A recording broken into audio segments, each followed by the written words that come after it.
আসসালামু আলাইকুম। Hello everyone. আশা করছি সবাই খুব ভালো আছেন। আলহামদুলিল্লাহ আমরাও খুব ভালো আছি। চলে আসলাম আরেকটি নতুন ব্লগ নিয়ে আপনাদের সামনে। আমি ফারহানা, ব্লগ বাই সেহেরস মম থেকে। আজকের ব্লগে আপনাদের সাথে শেয়ার করছি আমার মেয়ের কাটানো প্রথম 21শে ফেব্রুয়ারি, যেটা সে এবার পুরোপুরিভাবে উদযাপন করলো তার স্কুল প্রোগ্রামে। তো ব্লগটা শুরু করেছি একেবারে ভোরবেলা থেকে, ঘুম থেকে ওঠার পরই আমরা চলে গিয়েছিলাম ছাদে। তার একটা বিশেষ কারণ হচ্ছে, আমার মেয়ে স্কুলে যে ফুলটা দিবে, আমি চাচ্ছিলাম যে সেটা আমাদের নিজস্ব গাছের ফুল দিয়ে সাজিয়ে দেব। যেহেতু আমি ইদানিং টুকটাক কিছু বাগান করার চেষ্টা করছি, আমাদের বেশ কয়েক ধরনের ফুল গাছ আছে, যদিও বা সব গাছ এখনও সেভাবে ফুল দেয় না, বা বেশিরভাগ ফুল এরকম আছে যেগুলো কাটার পরে বা তুলে নেওয়ার পরে নেতিয়ে পড়ে। তো সেগুলো তো আর তোড়া বানানো যাবে না, এই জন্য আমি ছাদ থেকে একটা গোলাপ এনেছিলাম, আর গাছের কিছু গাঁদা ফুল ছিল যেগুলো একদম ছোট ছোট, মানে খুব সহজে নেতিয়ে পড়বে না এরকম টাটকা কিছু গাঁদা ফুল নিয়ে নিলাম।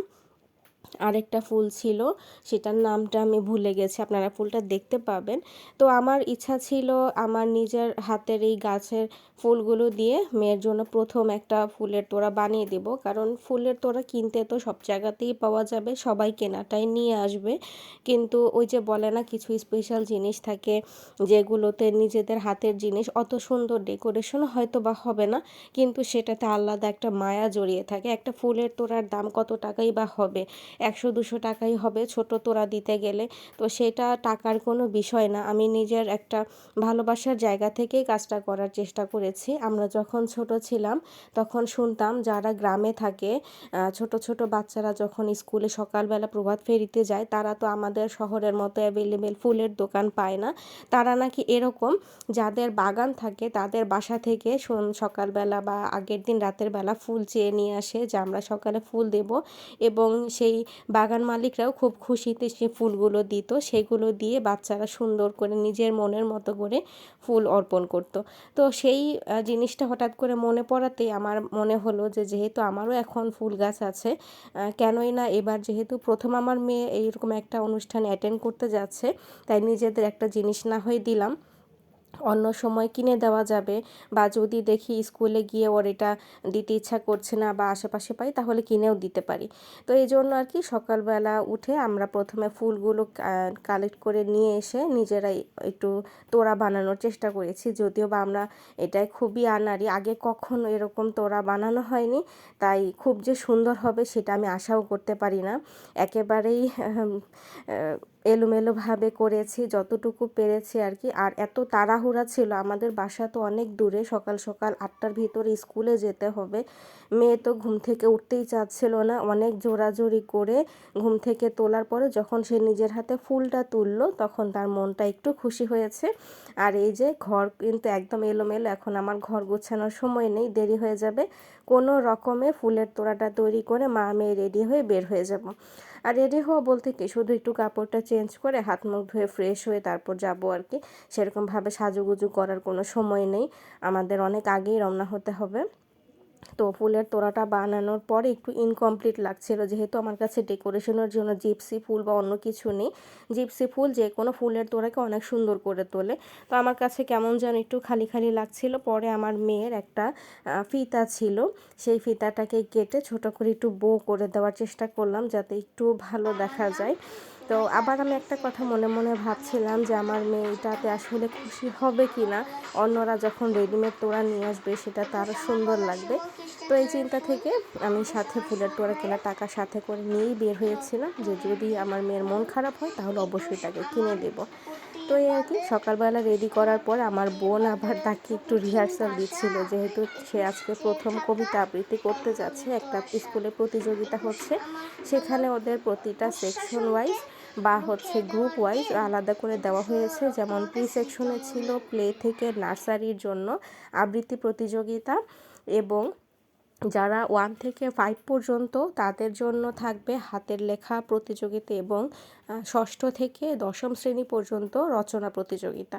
তো এই আর কি, সবাইকে ভাগ করে দেওয়া হয়েছে। আর আমার মেয়ের ক্যাটাগরিতে তো আবৃত্তি পড়েছে।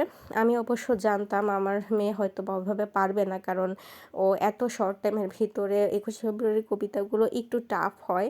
তো এই জন্য আমি ভাবছিলাম যে ওকে দিব না, কিন্তু আমার বোন নাছোড়বান্দা, ও বলল যে না, আমি ট্রাই করে দেখি 2-3 দিনের ভিতরে যদি ওকে শেখাতে পারি, তুমি নাম দিয়ে ফেলো, যদি ও পড়তে পারে তাহলে যাবে, আর যদি না করতে পারে তাহলে যদি না দিতে চাও সেটা পরের কথা, কিন্তু যদি নাম না দেওয়া হয় তাহলে তো পরে চাইলেও আর অ্যাটেন্ড করানো যাবে না। তো এই জন্য আমি নাম লিখিয়ে দিয়ে আসছিলাম আর ওকে উঠিয়ে দিচ্ছি। কথা হচ্ছে, যেহেতু প্রথমবার, ও পারুক না পারুক সেটা বিষয় না, বাচ্চা মানুষের জড়তা বা ভয়টা কাটানো উচিত। ও তো খুবই নার্ভাস, স্কুলে ঢুকেই দেখেন মুখ কেমন হয়ে গেছে, মানে ভয় পাচ্ছে যে স্টেজে উঠতে হবে। আর আমাদের তো কাছে থাকতে দিবে না, টিচাররাই কাছে থাকবে, আমরা দূরে দাঁড়িয়ে থাকবো। তো এই জন্য আর কি গিয়ে ওকে প্রথমে ম্যাডামদের কাছে দিয়ে আসলাম। ওরা লাইনে দাঁড়িয়ে যে যার সেকশন ওয়াইজ রুমে চলে যাবে, পরে ফুল দেওয়ার শেষ হলে সেখান থেকে তারা আবার স্টেজে ডেকে নেবে। আমরা দাঁড়িয়েছিলাম একটু দূরত্বে, আর পরবর্তীতে আমাদেরকে এখানে সিটিংয়ের ব্যবস্থা করে দেওয়া হয়েছে। যতক্ষণ পর্যন্ত ফুল এখানে দেওয়া না হচ্ছে ততক্ষণ আমরা একটু আলাদা এরিয়াতে ছিলাম, আর স্টুডেন্টরা সামনের দিকটায় ছিল। প্রথমে যাওয়ার পরে সবাইকে নিজস্ব ক্লাসের অনুসারে আলাদা লাইন করে দাঁড় করিয়ে তারপর সেখানে স্কুলের যিনি প্রধান শিক্ষক ছিলেন তিনি কিছু এখানে বক্তৃতা রেখেছিলেন, এবং প্রথমে সকালবেলা জাতীয় সঙ্গীত গাওয়া হয়েছে সবাই মিলে। সেটা খুবই সুন্দর ছিল, আপনাদেরকে র ভয়েসে শোনাতে পারলে হয়তো বা আপনারা অনেক বেশি খুশি হতেন, কারণ আমাদের যিনি প্রধান শিক্ষক উনি কিন্তু খুব ভালো গান গান, এবং স্কুলের যে কোনো প্রোগ্রামেই তিনি অ্যাটেন্ড করেন বাচ্চাদের সাথে উৎসাহিত করার জন্য। তো যেহেতু ওখানে মিউজিকের সাথে হয়েছিল তাই আর আমি সেটা দিতে পারলাম না, যদি মানে কপিরাইট চলে আসে তাহলে পুরো ভিডিওটাই মিস হয়ে যাবে, এই কারণে আর আমি র ভয়েসটা দিতে পারছি না।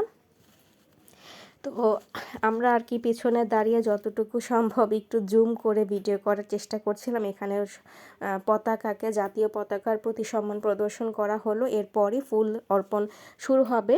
তাই আমাদেরকে বলা হলো আরেকটু নির্দিষ্ট দূরত্বে চলে যাওয়ার জন্য, যাতে করে টিচার এবং স্টুডেন্টরা ফুল দিতে আসতে পারে। তো আমরা দূর থেকেই একটু ভিডিও করে নিচ্ছিলাম, কাছে যেতে পারিনি। ওরা লাইন ধরে যে যার ক্লাস অনুসারে সারিবদ্ধভাবে এসে ফুল দিয়ে তারপর ক্লাসে চলে গিয়েছে। দেন আমরা স্টেজের সামনে বসেছিলাম আর কি। তো আমার মেয়ের বক্তৃতার মাধ্যমে আমরা সেই দিনটা শেষ উপলব্ধি করি। তো আজকের গল্পটি এখানেই থাকছে। আল্লাহ হাফিজ।